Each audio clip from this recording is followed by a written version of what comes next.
prosperidad. Dios quiere que te vuelvas millonario. Yo quiero, y tú quieres saber la verdad sobre la prosperidad. ¿Hay una versión errónea? ¿Hay una versión correcta? ¿Cuál es la verdad? ¿A cuántos les interesa saberlo? A mí sí. Muy bien, aquí estoy con el Dr. Jim Richards y no conozco mejor persona a quien hacerle la pregunta.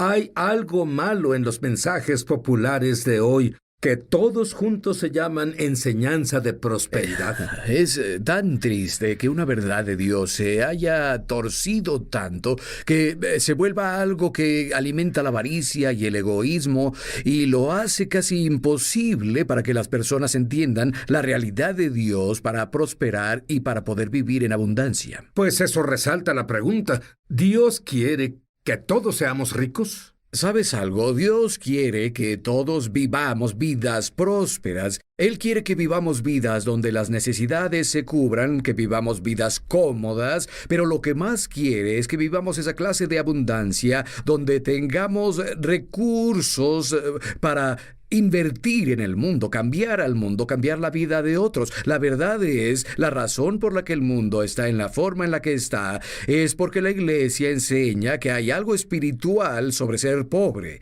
Y los pecadores tienen el control de los recursos y Dios lo dejó muy claro muchas veces en las Escrituras que cuando los impíos tienen la riqueza, los impíos regirán y los justos se lamentarán.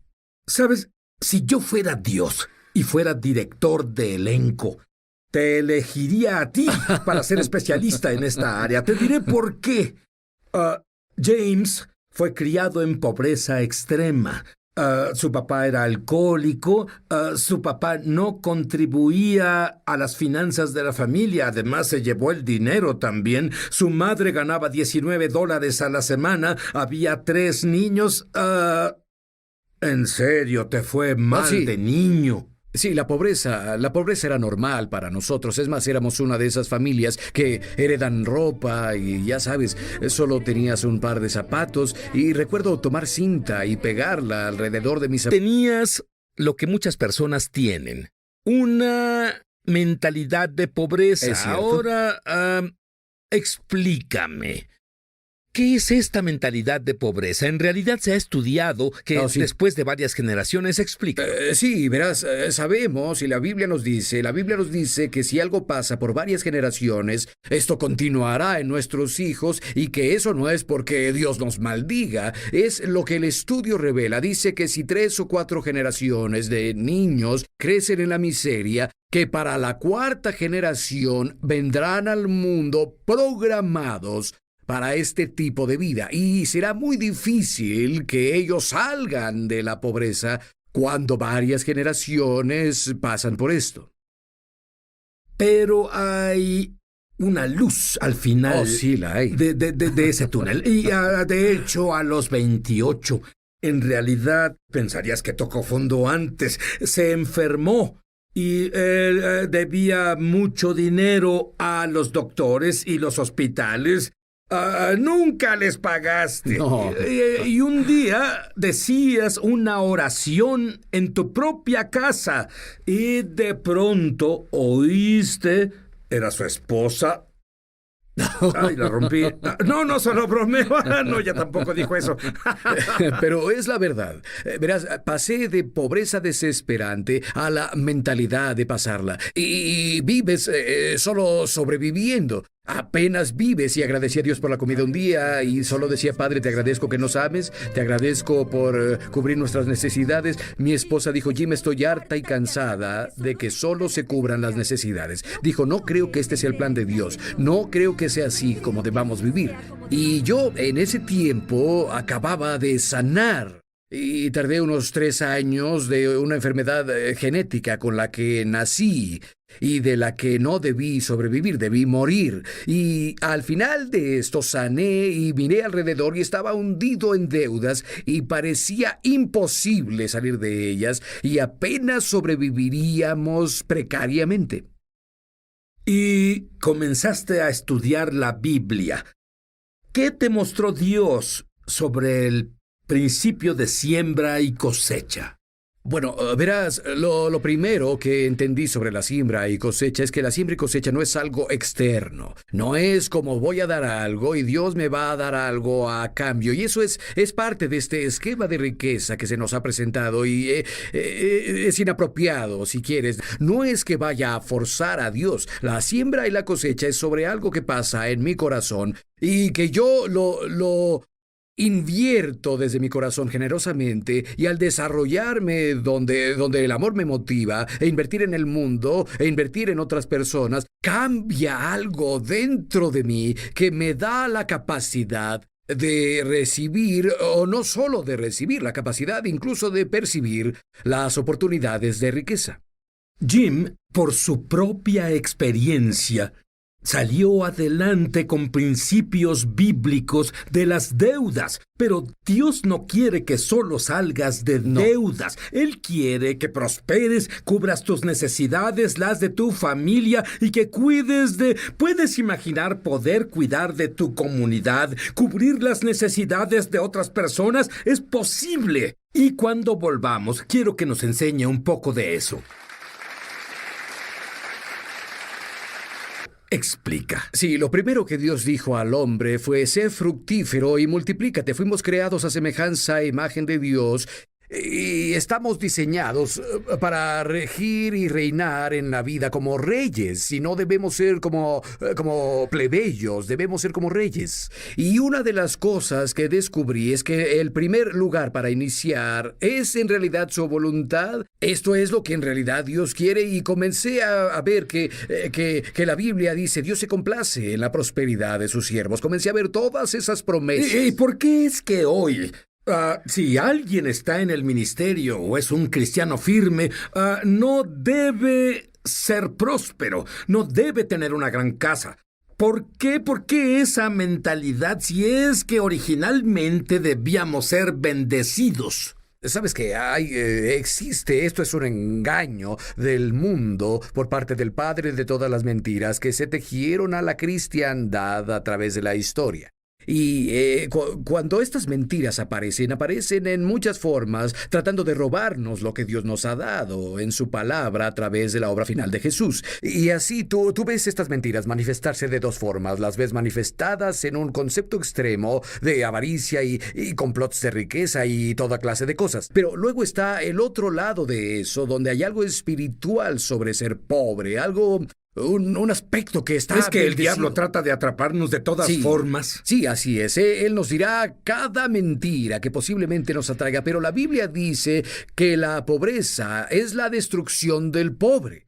Hombre, cuando eres pobre, tú no tienes tiempo para Dios, no puedes cuidar a tu familia, estás luchando, estás bajo presión y en realidad es una forma de tentación. Cualquier cosa, de acuerdo al significado de la palabra griega para tentación, cualquier cosa que causa que me desvíe, es algo que trata de seducirme a comprometer mi vida.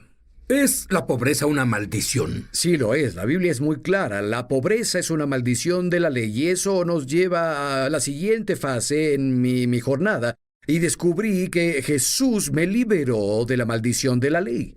Y tú ves eso y dices: bien, y recuerdo decir: ahora Dios, sé que esto es cierto, sé que esta es tu verdad, pero no experimento tu verdad.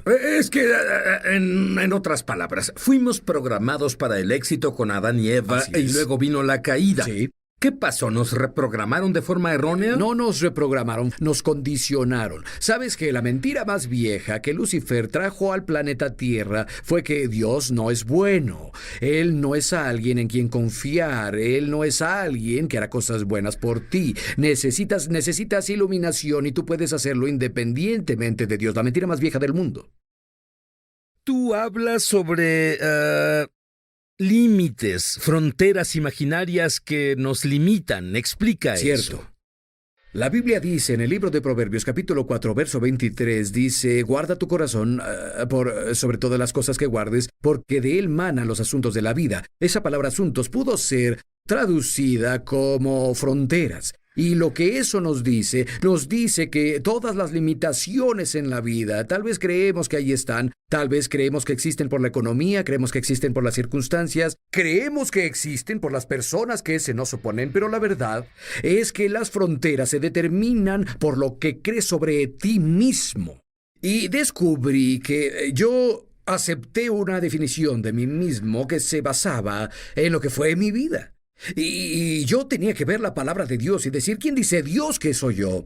Y comencé a conectarme con el Jesús resucitado y a que soy una nueva creación. Cuando tú te conectas con el Jesús resucitado y te das cuenta de que las promesas de Dios, todas las promesas que Dios le ha hecho son para ti, cuando estás en Jesús, esa frontera se expandirá. Esas limitaciones van a desaparecer. ¿Sientes que has tenido limitaciones? Porque viniendo de donde vienes, teniendo ese pasado, es más, no podías estar económicamente peor que como estuviste. Me tienes que decir cómo fue que cambiaste todo a tu favor. Verás, este es Dios trabajando en tu corazón. Sabes, yo te diré algo. Cuando mi esposa y yo comenzamos a ver estos principios bíblicos, descubrimos que hicimos lo mismo con la pobreza y la enfermedad. Yo tenía una excusa para estar enfermo, nací con esto.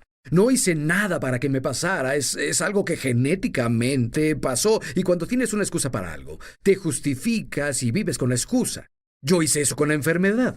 ¿Sabes qué? Descubrí que veía mi vida y decía, pues tengo estas facturas de doctores, no hice esto, no hice nada malo, no desperdicié mi dinero, no fui deshonesto. Pero ¿sabes qué? Era una excusa. Porque permitía que mi circunstancia definiera lo grande que podía ser Dios. Quiero decirte algo, Sid. Nos hincamos en el pie de la cama y nos disculpamos. Tenemos que pasar por eso. ¿Hay algo que podamos hacer para prosperar en los últimos días o es algo inevitable? Bueno, Isaac sembró en tiempo de hambruna y la Biblia dice que cosechó increíblemente. Y la Biblia muestra a José, Daniel, todas estas personas que prosperaron en situaciones donde debieron haber sufrido. ¿Y sabes qué creo? Creo que cuando los tiempos son difíciles, Dios hará que los creyentes brillen.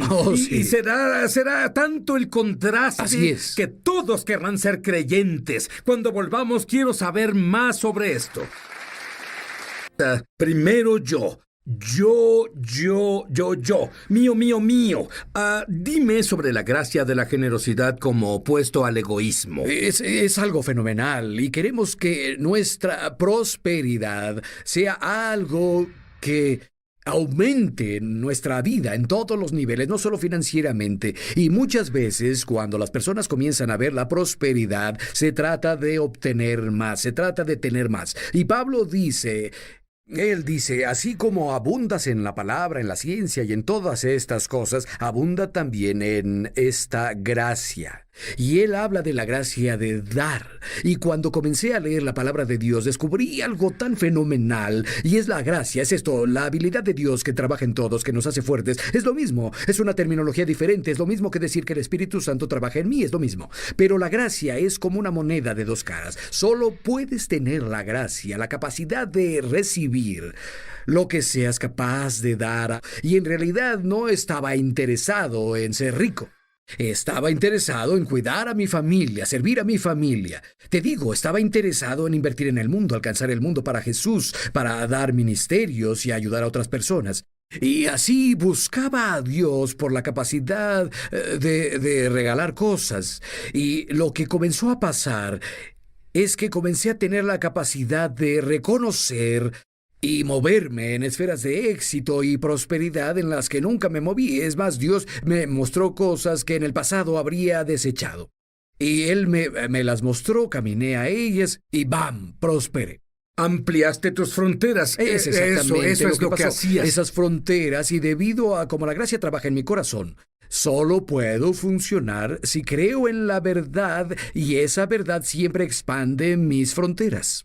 Que un contador había desfalcado mientras estaba fuera del país cada centavo que teníamos. Y una situación de desfalco típico. Nunca recuperas nada porque ya lo gastaron, lo usaron en algo. Y nosotros veíamos esto y, bueno, esto es tremendo. Y particularmente no fue hace tanto. A mi edad pierdes todo y comienzas todo de nuevo.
¿sabes qué?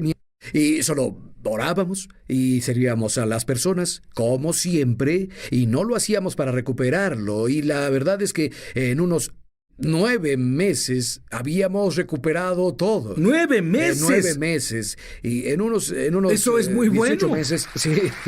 Y hablamos de $170,000 para impuestos, aparte de lo que se robaron. Pero hablamos de que en 18 meses nuestro ingreso se duplicó. Muy bien. Hay personas viéndonos hoy como tú y dices: estoy desesperado, necesito ayuda. Quiero pedirle al doctor James Richards que ore una oración sobrenatural sobre ti para que te abras para recibir. Antes de orar, quiero decir algo. ¿Estás dispuesto a dejar todas tus excusas? No importa cómo llegaste ahí, no importa si es tu culpa, no importa si es culpa de otro.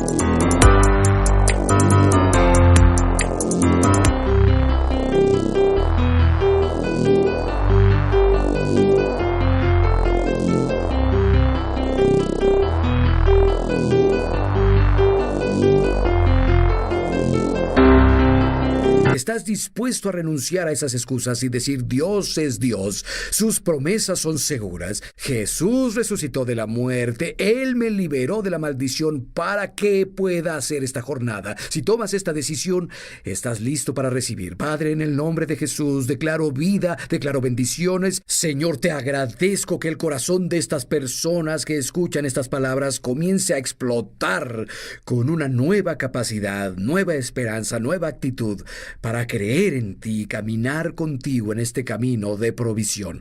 En el nombre de Jesús. Algo sobrenatural acaba de pasarte.